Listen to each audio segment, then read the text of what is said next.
கேக்குதா? எங்க காதுல கேக்குதா, நெஞ்சில கேக்குதா?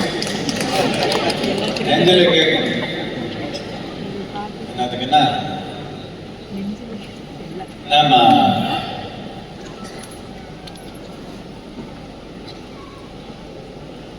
நமக்கு ஏதோ இந்த மாதிரி ஒரு புத்தி வந்துருச்சு. வளர்ச்சின்னா நமக்கு எது மூலமானதோ அதே வெட்டிடலாம். அதுதான் நம்முடைய வளர்ச்சியோட அனுபவம். இப்ப இப்படி இருக்குது. நம்ம மூலம், நம்ம வேறு, நம்ம அடிப்படை நல்லா இருந்தானே வளர்ச்சி. நம்ம ஒன்றும் பேச மாட்டேங்க. காவேரி தாய் மடியில் இருக்கிறவங்க எல்லாம் விவசாயி காவேரி மடியில தானே இருக்கிறீங்க. ஒன்றும் பேச மாட்டீங்களா?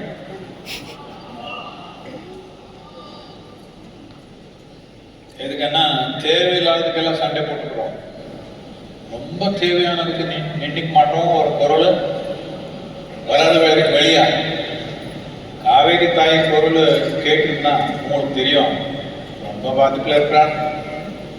நான் சின்ன பையனா பார்த்த காவேரி இப்போ வெறும் 40% மட்டும்தான் இருக்கிறார். வெறும் 40%. தோராயமா ஒரு 170 கிலோமீட்டர் நம்ம கடல் கரையிலேருந்து 170 கிலோமீட்டர் 4லேருந்து 5 மாசம் ஒரு சொட்டு தண்ணி இல்லை காவேரி. அங்கெல்லாம் அந்த தஞ்சாவூர் அந்த பக்கம் இருக்கிறவங்க எல்லாமே முதல்ல விவசாயி. மண் இப்படி எடுத்தா மண்ணுன்னு சொல்ல மாட்டாங்க, தங்கம்னு சொல்லுவாங்க. இப்போ எங்க தங்கம், மண்ணு இல்லை. எதுக்குன்னா 4 தடவை ஒரு இது எடுப்பாங்க விவசாயம் அந்த அளவுக்கு. இப்போ 4-5 மாசம் ஒரு சொட்டு தண்ணியே இல்லை காவேரி. சண்டை போட்டுக்கலாம், இந்த மாநிலத்துக்கு அந்த மாநிலத்துக்கு சண்டை போட்டுக்கலாம்.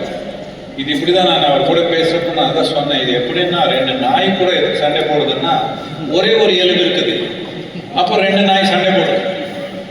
2 எலும்பு இருந்தா 2 சாப்பிட்டுட்டு தானே சுகமா.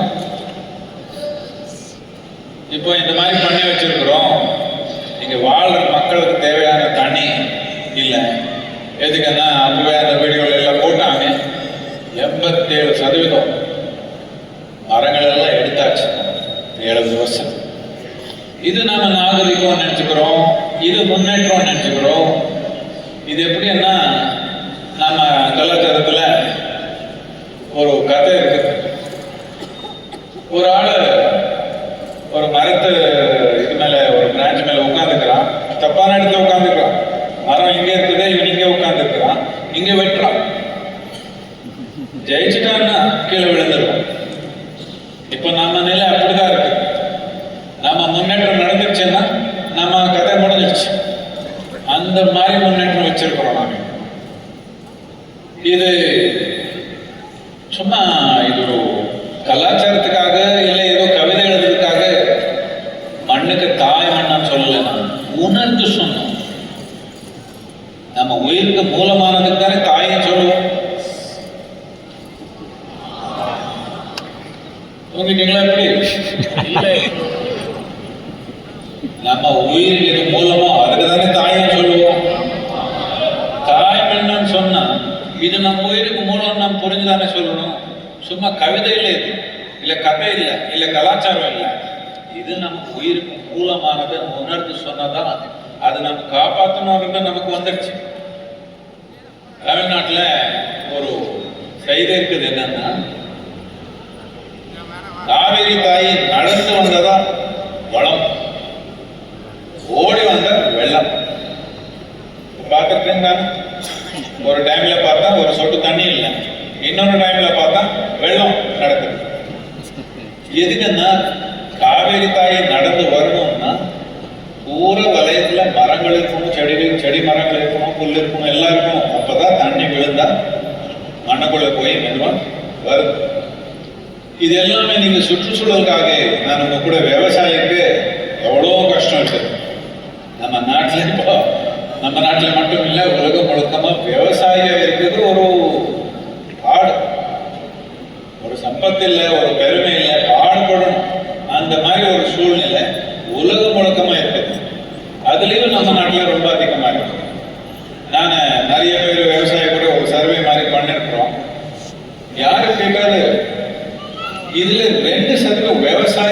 ஜனத்தொகையில 2% கூட. நம்ம குழந்தை விவசாயியாகணும் விரும்புறவங்க 2% கூட இல்லை. எதுக்கு இப்படி ஆயிடுச்சு சொல்லுங்க? நாம் பட்டப்பாடு போது நம்ம குழந்தை எங்கேயோ போய் வாழிட்டு தானே ஆயிடுச்சு. நமக்கு அப்படித்தானே ஆயிடுச்சு. எல்லாரும் போயிட்டாங்கன்னு வச்சுக்கோங்க, இன்னொரு தலைமுறையில எல்லாரும் போயிட்டாங்கன்னு வச்சுக்கோங்க, என்னன்னு சாப்பிடுறோம்? என்னத்துக்குன்னா இப்போ என்ன விவசாயம்னா கிராமத்தாளா ஒன்றும் புரியல அந்த மாதிரி ஒரு கலாச்சாரம் வளர்ந்துருச்சு நாட்டில். ஒன்றும் புரியாதவன் இல்லைன்னா உணவு இல்லாம போயிடும். ஒரு நாள் உணவு இல்லாம எல்லாம் புரிஞ்சிடும்.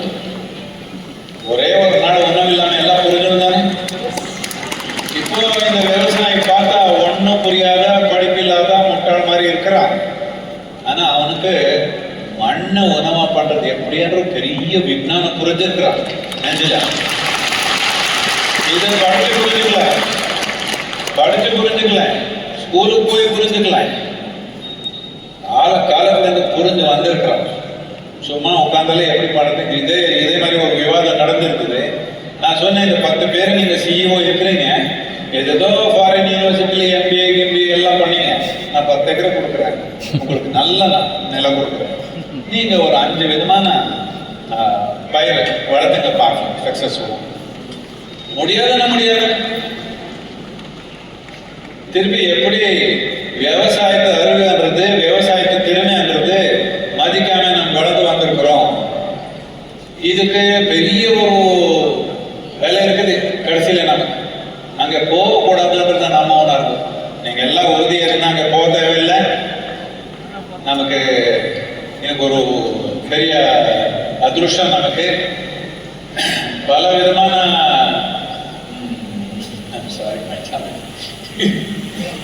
எல்லா பலவிதமான கட்சியில இது எல்லாமே இருக்கிறாங்க. எல்லாமே மனம் வச்சாங்கன்னா ஒரு முடிஞ்சு கொடுக்காங்க.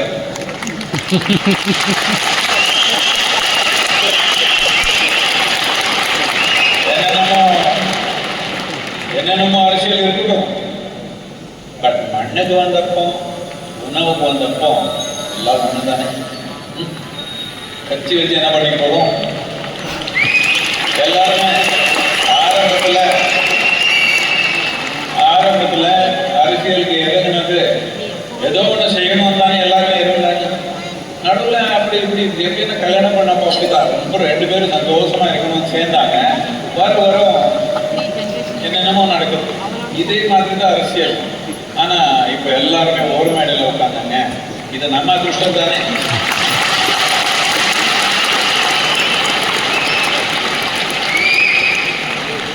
எதுக்குன்னா நம்ம உயிருக்கு சம்பந்தப்பட்டது, உயிருக்கு மூலமான ஒரு விஷயத்துக்கு சம்பந்தப்பட்டதுக்கு எனக்கு ஒரு திறமை, எனக்கு ஒரு கருத்து, உங்களுக்கு ஒரு கருத்து இருக்கக்கூடாது.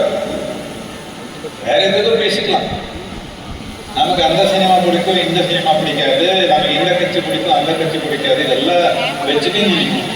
ஆனா உயிருக்கு சம்பந்தப்பட்டது, உயிருக்கு மூலமானதுக்கு சம்பந்தப்பட்டதுல போய் நான் வேற நீ வேற நினைச்சா நம்ம முடிவு தானே. இது ரொம்ப எளிமையான ஒரு விஷயம். ஆனா ரொம்ப காம்ப்ளிகேட் பண்ணிடுறோம். நான் எளிமையான விஷயம் எதுக்கு சொல்றேன்னா, இது ஒன்றும் நமக்கு தெரியாத விஷயம் இல்லை, முதல்ல தெரிஞ்ச விஷயம் தான். ஆனா இப்போ நமக்கு பாதி விஞ்ஞானம் புரிஞ்சிடுச்சு. முழுமையா புரியல விஞ்ஞானம். பாதி டெக்ஸ்ட் புக்ல புரிஞ்ச விஞ்ஞானம் வச்சுட்டு அடிப்படையே மாற்றத்துக்கு முயற்சி பண்றோம். 1000 காலத்துல இருந்து வளர்ந்து வந்த மக்களுக்கு இந்த மண்ணை பத்தி, உணவை பத்தி ஒண்ணும் புரியலையா? அப்படியே வந்துட்டாங்களா? ஒண்ணும் புரியாம வந்துட்டாங்களா? எல்லாம் புரிஞ்சுதானே வளர்ந்தாங்க இந்த நாட்டுல, எங்க கலாச்சாரத்துல. இப்போ நாங்க எல்லாம் தூக்கி போட்டு உப்பு போட்டாலே எல்லாம் வந்துடும் நினைச்சோம். அப்படின்னு எதுக்கு உணவை நாம உப்பே சாப்பிட்டுக்கலாமே, நல்லா தானே இருக்கும். இல்ல நம்ம செடிக்கு உப்பு போட்டாலே வளருதுன்னா நாம உப்பை சாப்பிட்டு நல்லா வளர்ந்துக்கலாமா?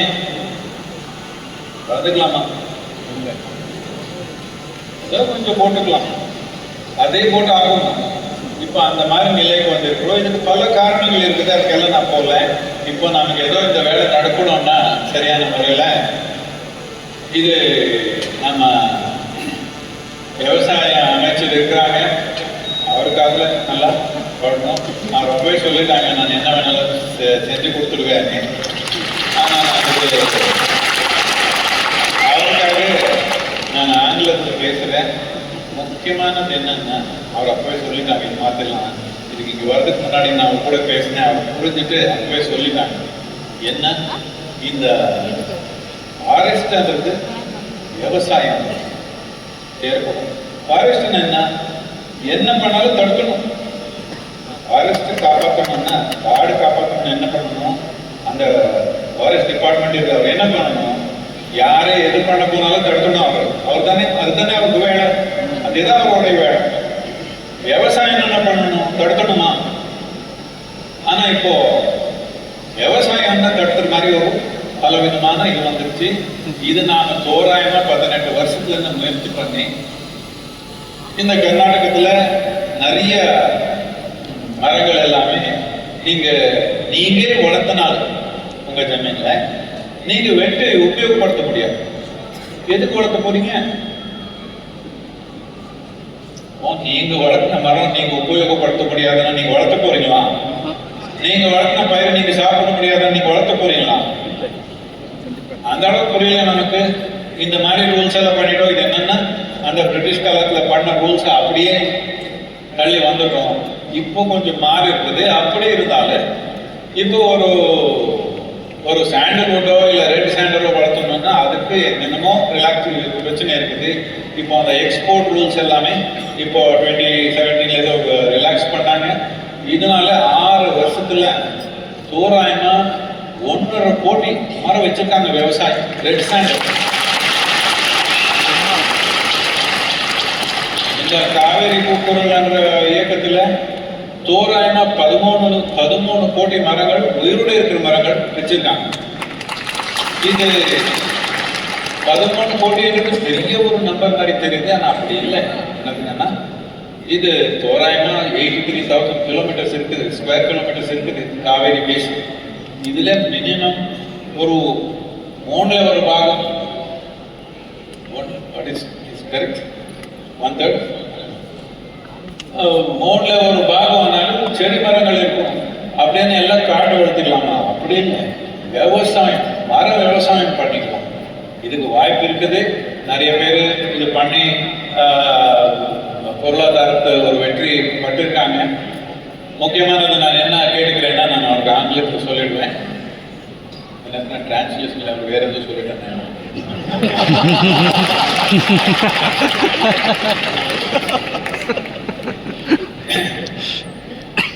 You are here, our Honorable Union Minister for Agriculture and Rural Development, and there's one more thing, right? Sorry.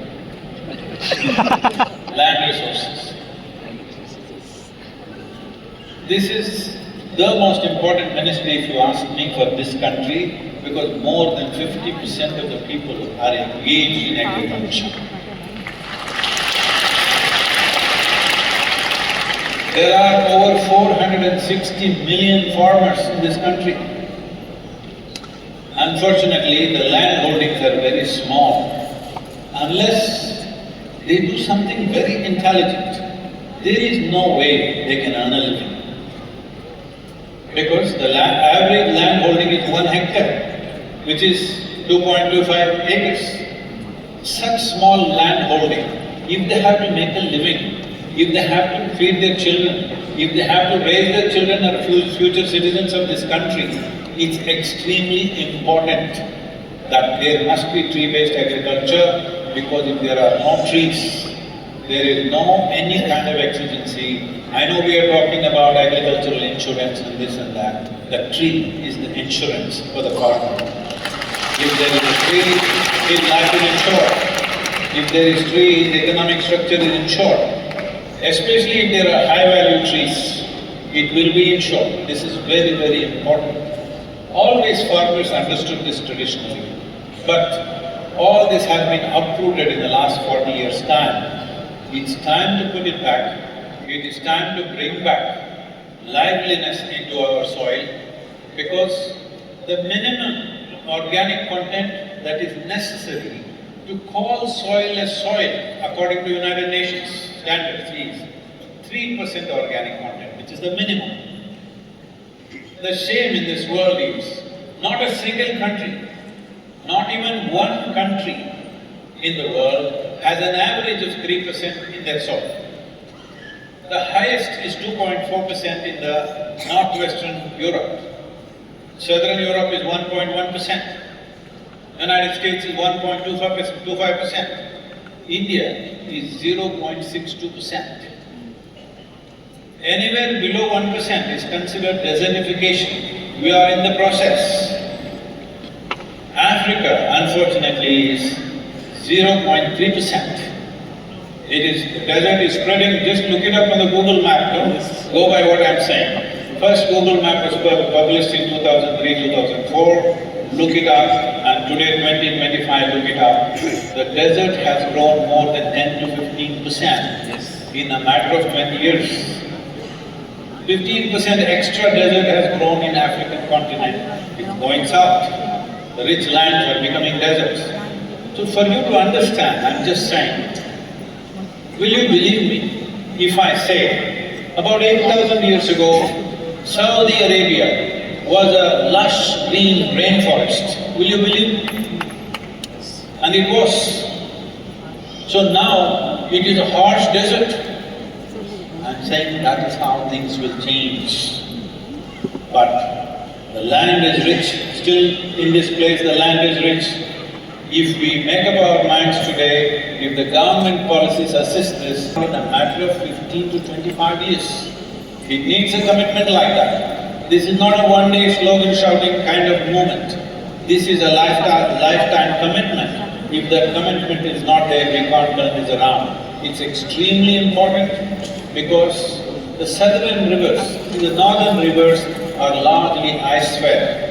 Because the ice melts in the Himalayas, it comes, most of the water is coming that way.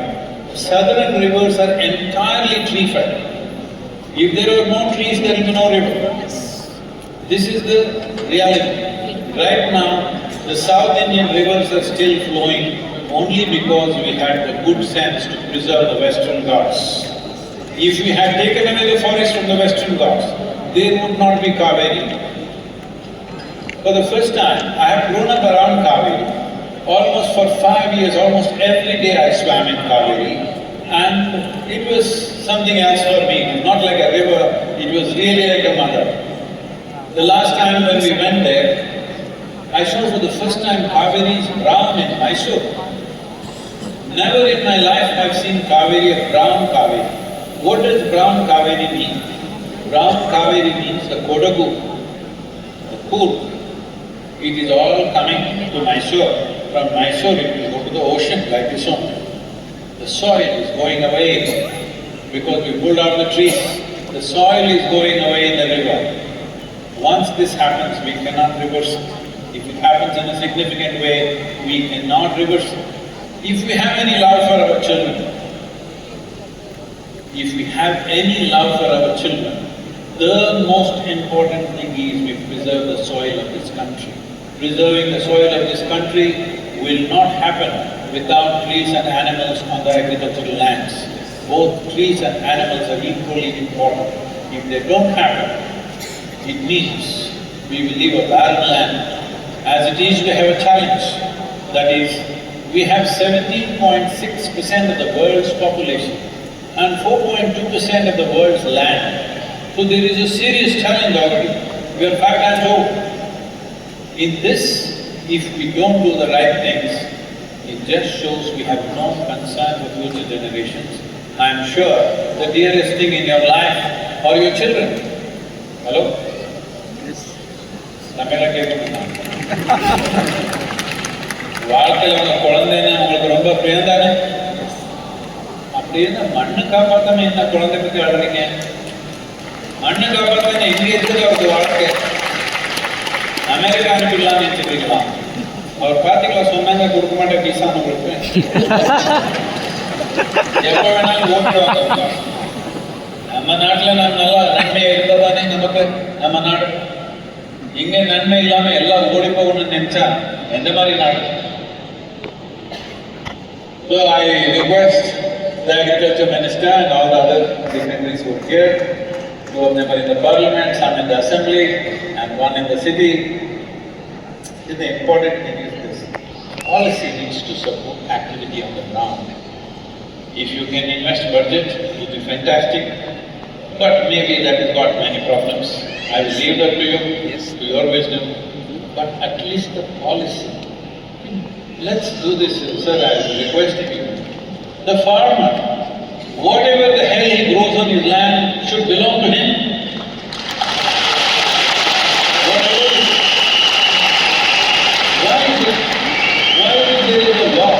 I want you to know this law is not enforced, but I want you to know, those of you who are digging 1,000 feet and more into the bore well, land below 8 feet, the soil below 8 feet is not yours according to the law.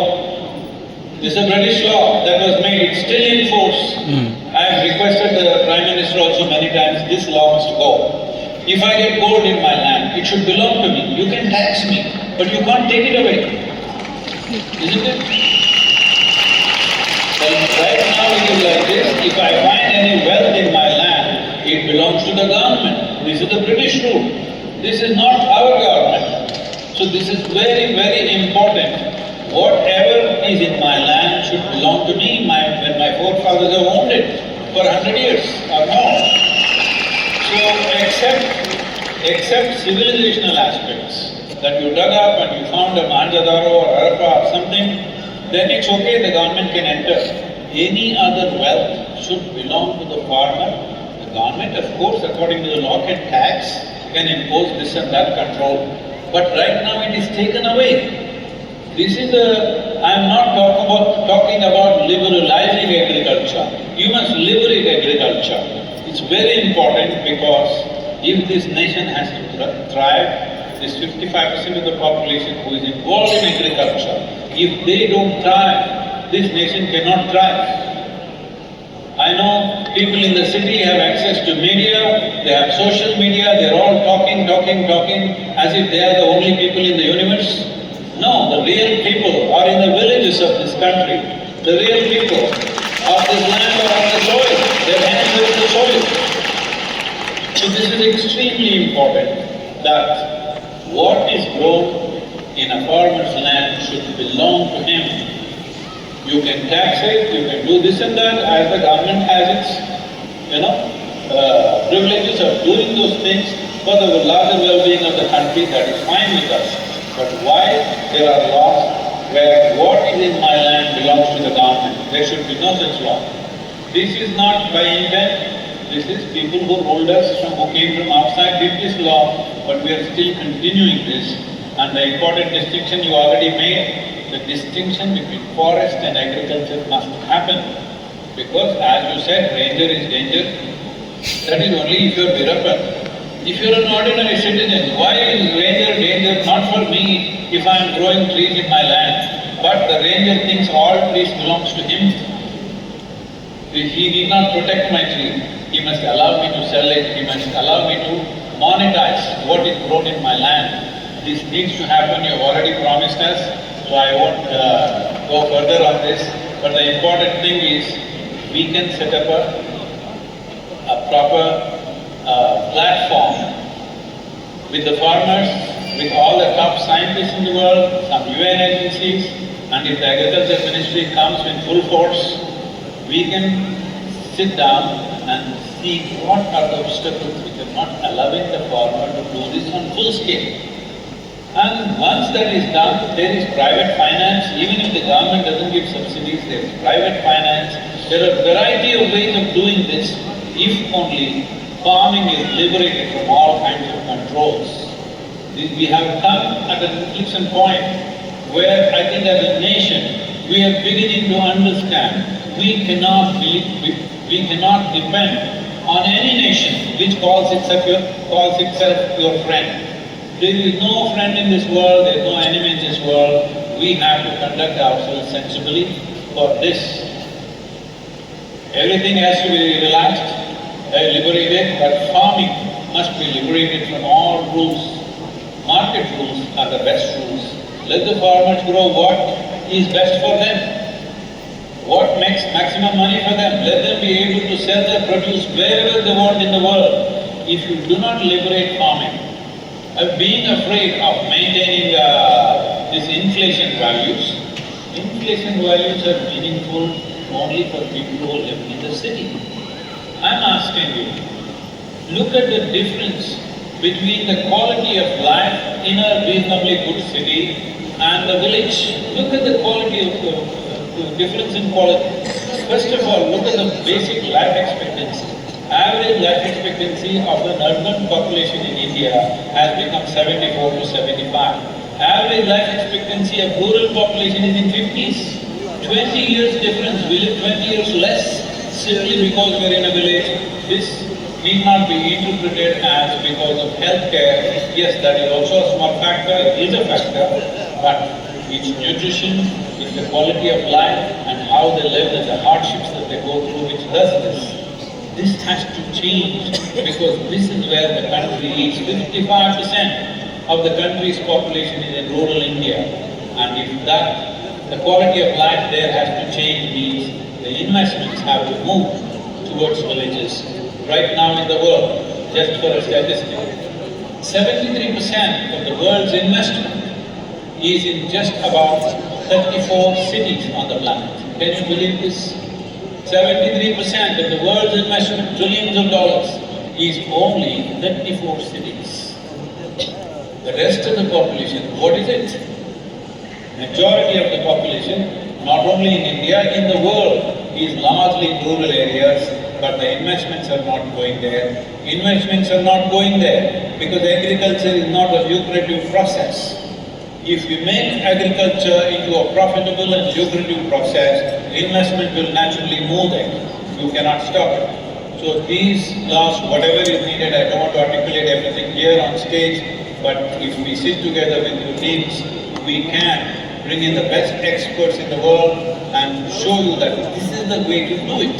Not ad hoc policies, one full-on policy for agriculture, not one small correction, a fully comprehensive plan which must be articulated to the world and to the country and to the farmers that this is the way to move forward. This needs to happen. I once again thank all of you for being here and request every one of you. As I said, all the important parties are here. If all of you make up your minds, this is not a Herculean task. It's something that a democracy can easily achieve. Thank you very much for being here. Now, Sadhu will hand over the policy recommendations to promote tree-based agriculture to the Honorable Minister of Agriculture and Farmers Welfare. தற்போது மரபுசார் விவசாயத்தை ஊக்குவிக்கும் கொள்கை பரிந்துரைகளை செயல்படுத்தக்கோரி சர்மா அவர்கள் மாண்புமிகு மத்திய வேளாண்மை மற்றும் விவசாயிகள் நலத்துறை அமைச்சர் அவர்களிடம் கொள்கை சார்ந்த பரிந்துரைகளை வழங்குவார்கள்.